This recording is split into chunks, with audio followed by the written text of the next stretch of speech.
Good morning, BookTube. Hope you're well. I come to you with a weekly reading update.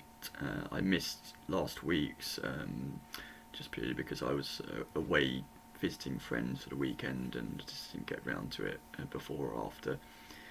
But you know, I missed the last 4 years worth before then, so what's an extra week going to do?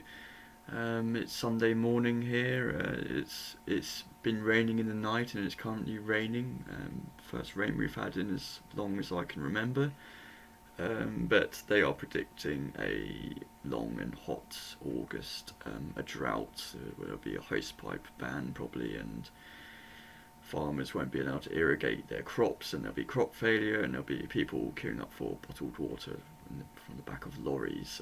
So yeah, it's a nice bleak picture of the future. But until then, it's mercifully cool, and we'll just try and make the most of it. I've got quite a few things to talk about. So first of all, a book which I've finished a few days ago, I suppose, is How the One-Armed Sister Sweeps Her House by Cherie Jones. A novel set in Barbados. The author is from Barbados, but I believe she lives in the UK now. She did a creative writing degree at Sheffield Hallam University. And I have actually spoken about this book with Sean the Book Maniac briefly. We did a couple of videos the other night. We filmed a bite-sized book chat, not on this, and then we also in the same night filmed a sort of book-sized bite chat, a long form, just sort of freestyle, talking about great authors, things we've been reading, having a lot of banter. I'd had a couple of drinks. Sean wasn't drinking because it was just 1 o'clock in the afternoon in Saskatoon, although he was flirting with the idea of opening a bottle of wine towards the end, I think, but we didn't quite get that far. But yeah, we had a whale of a time. Sean now has the unenviable task of trying to make me seem lucid in the editing room, so it'll be a couple of weeks before you see those videos. It'll be, well, if not longer, but I can't wait to watch them again, just to relive it, really. We had such a good time, and yeah, so keep an eye on your subscription feeds for that. But so I'll try not to repeat myself too much, but you know, just the overall conclusion for me was I did like it. There were things about it I liked, but it was just a little bit too commercial for my tastes. I'll try and explain what that means best I can, but essentially, well, I think the opening in particular was very strong. It sort of opens with this prologue where this grandmother is telling a fable to her granddaughter about how this young girl disobeys her mother and ends up getting her arm bitten off by a monster in a tunnel, and it sort of abruptly ends, and then the rest of the novel becomes sort of like almost a reverberation of that fable and becomes fable-like in itself. And the novel explores very dark themes of rape, incest, and murder. And apparently, didn't know this until the author has like a postscript in this at the end of this edition of the book, where she talks about how these things are serious issues. I mean, obviously there are issues everywhere in the world, but especially in the Caribbean and even more so in Barbados, these are serious problems. So it's obviously a very important novel in that respect. It's just it wasn't particularly. There's not really good criticism of the novel, but it wasn't particularly challenging. And although it's obviously very dark reading, it's almost light reading because it's quite breezy. Not to trivialise it or belittle it in any way. It's just quite fast paced and plot heavy. Maybe it also there's the chapters are structured in a way where it tells you the character's name and then the date. The specific date that chapter takes place on, which is kind of relevant at the beginning, and then becomes to feel like a bit of not so much a gimmick, but just unnecessary as the novel goes on. It also takes place in 1984 for some reason, mostly, and I don't know much of anything about Barbados' history, but to know why that might be, if there is a reason, or if it's just a date plucked from thin air. But you set something in 1984, and the first thing you think of is 1984, and it's not a political novel in that way, I don't think, and I don't know if Cherie Jones is deliberately alluding to George Orwell, or if she's trying to reclaim that date. I don't know, but it was slightly bewildering to me. This was a novel that was personally recommended to me and lent to me by a work colleague of mine. And she absolutely loved the novel, and she's of Caribbean descent herself, so she's sort of interested in Caribbean literature. So I was personally invested in this, and I wanted to like it more, really. And when she asked me, what I thought about it, and when I finished it, and I said, well, I liked it, but it was just a bit too commercial for my taste. And she said, well, what do you mean? What does that mean? And I said, I don't really know. Can't really explain it. So I've got some explaining to do when I give this back to her. Sean had the brilliant idea of what he said I should try and get her on the channel to talk about this, because I'm sure she's got much more interesting things to say about it, and she liked it a lot more. The only thing is, there's only a couple people in my life who actually know about BookTube and know about my BookTube channel, and I'd quite like to keep my BookTube life and my work life especially separate, because BookTube is a happy place with happy thoughts, and we don't talk about work on here. All we do is read, and I'd like to keep it that way if possible. So yes. So next is my current read, which is Tomb of Sand, and by Geetanjali Shree, translated by Daisy Rockwell from the Hindi. And this was, I've spoken about this briefly, but of course won the International Booker Prize recently. And this is just a book on the other end of a spectrum, where The One-Armed Sister is a very much a sort of conventional novel, I would say. This is very much an unconventional novel. It does clock in about over 700 pages, but it's probably about half that length, just because the chapters are so short and there's a lot of white space, so you do feel like you're flying through it. I personally am little over 100 pages into it, and it's really hard to sort of pin this novel down. There's a lot going on. It's very experimental.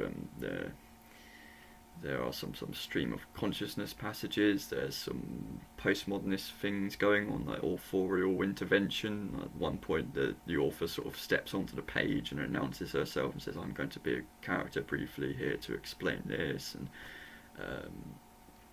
there are sort of long digressions about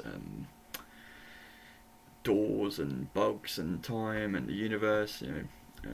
Some of it works, some of it doesn't, and you do get the impression, or I get the impression, that the novel could have easily been chopped down a bit, but I suppose that's the point, that it's loose and baggy and meandering and maze-like.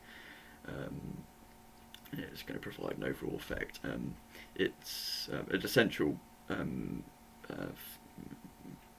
thing in the novel is that this matriarchal figure, his grandmother, has just lost her husband and is grieving. She's lying in bed and refuses to get up, and her family is sort of revolving around her, trying to get her up. And it's not.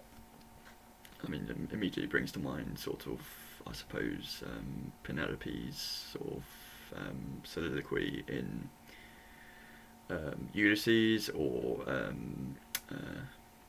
Finnegan's Wake, but I believe she, from what I've heard and read about the novel, I believe she eventually does get up and the story progresses, but so far she's just in bed and is sort of almost a stream of consciousness, but things revolving around her. there's a lot of wordplay in novel, so and it works, which is a testament to the translation. I mean, obviously the translation is a triumph and has been praised, and I suppose one of the reasons why it won the International Booker is the translation is a success. So obviously very very challenging to be trying to get wordplay to work from another language, especially one as different as Hindi. So kudos to the translator there, and it's also in relation to the wordplay, it's also very funny. It's certainly got a sense of humour going through it. For instance, one of the grandson, who's sort of a young adult, I suppose. He's initially called the serious son because he can't laugh. He for some reason he just can't laugh. He can't form the face. He can't make the sound. He wants to be able to laugh and he tries, but he can't. He eventually gets ill from trying. He can't. And he's got this neighbour called Julius Caesar who taunts him for it, and it's just quite funny. I think it was actually supposed to be a sort of commentary going on here about the state of India and the sort of the disease and the poverty and the social inequalities all around him. That how could he possibly laugh when there's so much misery around? I believe that's what's supposed to be going on, but it's also just quite funny. He just can't. Then eventually, the company he works for sends him overseas to Australia to work to head up their branch over there, and then he becomes known as the overseas son. And I don't know why I found that so funny. I just did. I don't know if it's supposed to be funny. I don't know if it's funny in Hindi, but it made me chuckle. So yeah, we're a little over 100 pages in. It's quite. Even though there are some challenging aspects to the novel, it's quite speedy reading, so just because the chapters are quite short. So hopefully next week I'll report back with some substantial progress. If not, having finished the novel by then, I don't know. So we've got see how the week goes. But yeah, I'm reading that, and once I finish that, so of course it's Women in Translation Month, just around the corner from tomorrow, in fact, and I had to have Sean explain to me when that was and what it was. I mean, obviously, it revolves around reading Women in Translation, but I wondered if there were any specific rules or anything, and he said there were prompts going about, but he's just doing it just as a sort of read as many as you can and treat it as a month to celebrate women in translation. So I do have some things on the docket already. You would have seen from my last video. So I've got Elena Knows by Claudia Pineiro, translated by Francis Riddle from the Spanish. This is also a favourite of a few booktubers. So Mark Nash, well, initially it was his favourite book of the year so far, and then The Colony came along by Audrey McGee, and that's also a book I want to read now. But I think I'll read this immediately after Tomb of Sand, as it'd be a nice contrast in length. So it's only about 150 pages, so that'll be good. Also. Long-term friend of the channel, Joe Smith, highly recommends this. This and Tomb of Sand, in fact, she says are her favourite reads of the year, so not bad going. So I'm looking forward to this as well. That'll be good. And I've briefly spoken about The Last Brother by Nathacha Appanah. I had some trouble pronouncing this name.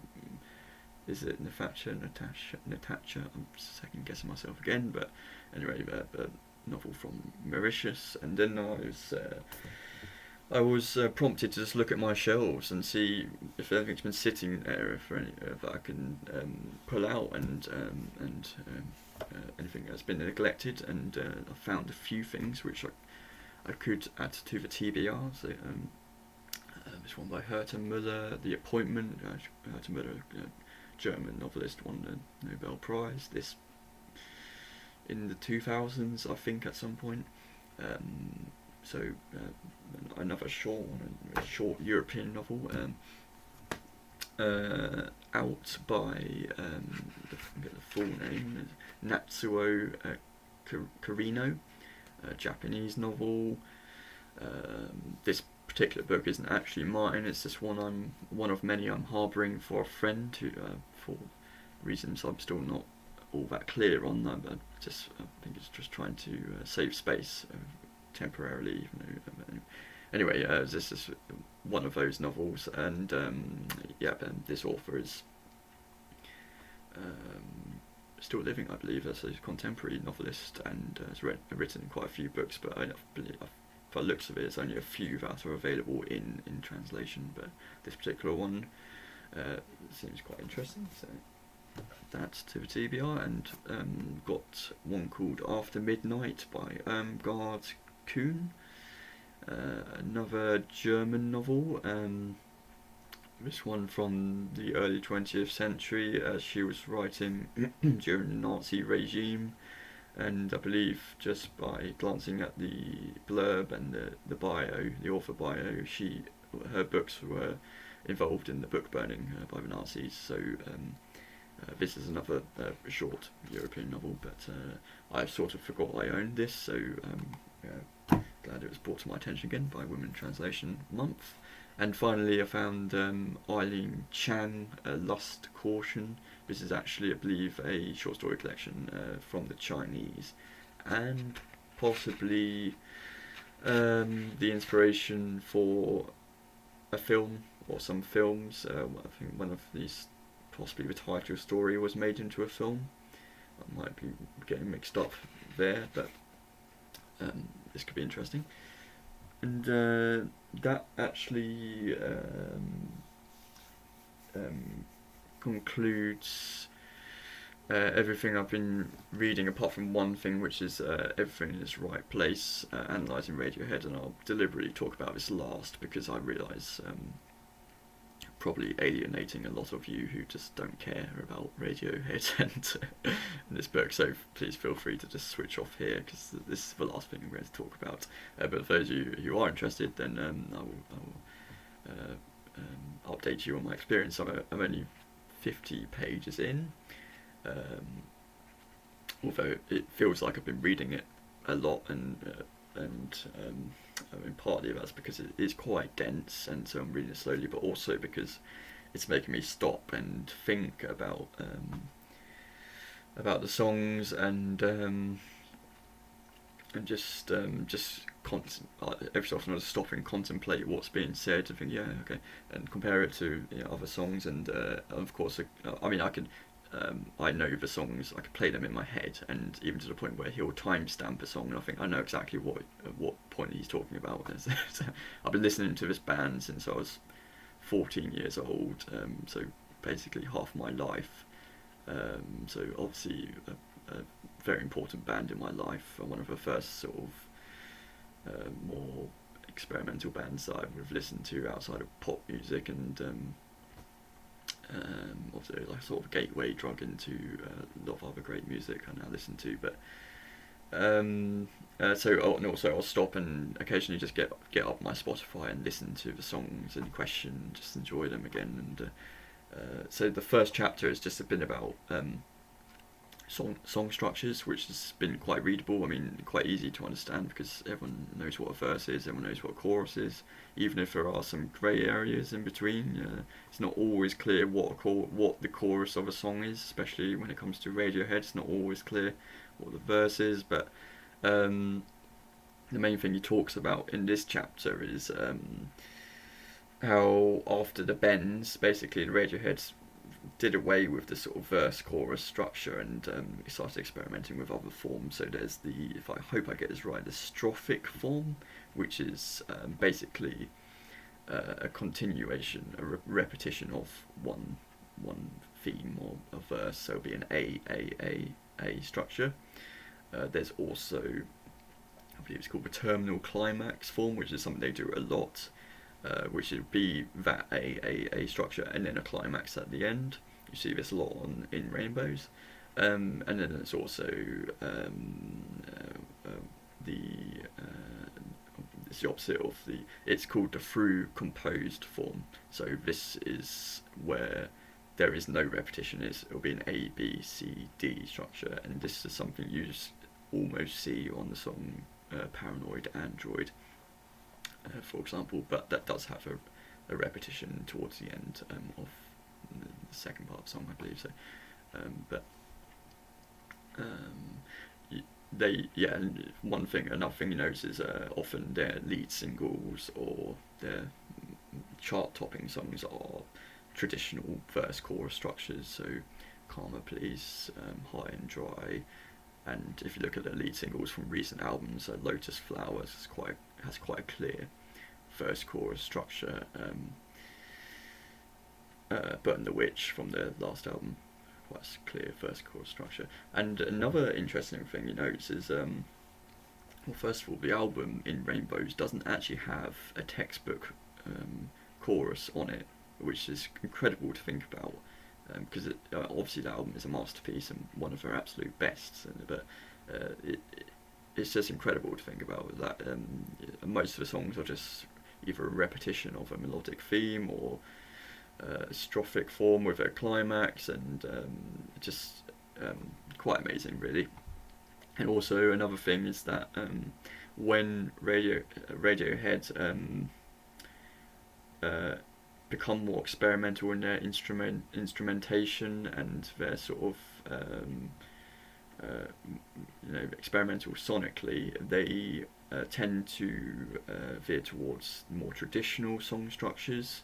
So an album like Hide, although highly experimental, actually, when you think about it, has quite traditional song structures on it. So How to Disappear Completely, first chorus, even songs like Idiotech, and he says Optimistic has a very traditional song structure. I disagree with that. I think the only conventional thing about that song is its instrumentation. It's like the most clear rock song on the album. But because he says the chorus is quite obvious, and I don't think the chorus is obvious. There's the part where there's sort of got the ascending bass line, and he sings. What's he saying? You can do the best you can, or something. And I'm not sure that's a clear chorus in my eyes. It's more of like a bridge. But this is what's been so brilliant about reading this book, is I'm arguing with it constantly. It's making me rethink everything.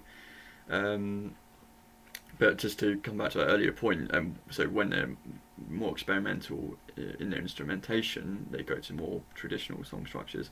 But when they become more conventional in their instrumentation, when there's more guitar-heavy rock kind of music, they then veer towards experimental song structures. So Hail to the Thief and In Rainbows are more sort of accessible albums, but the song structures are more sort of terminal, climactic kind of thing. So this has just been really, really good reading. Only one that's only the first chapter, and I think we're going to start getting into more, I don't know, musical notation stuff. So I might be struggling with the rest of it, but it's been fantastic reading so far. So that concludes the weekly read. So I hope you've all had a wonderful weekend and enjoy the rest of the weekend. As always, so do let me know if you've read any of these, what you think, and I'll see you in the next one. Thanks, Book Cheap.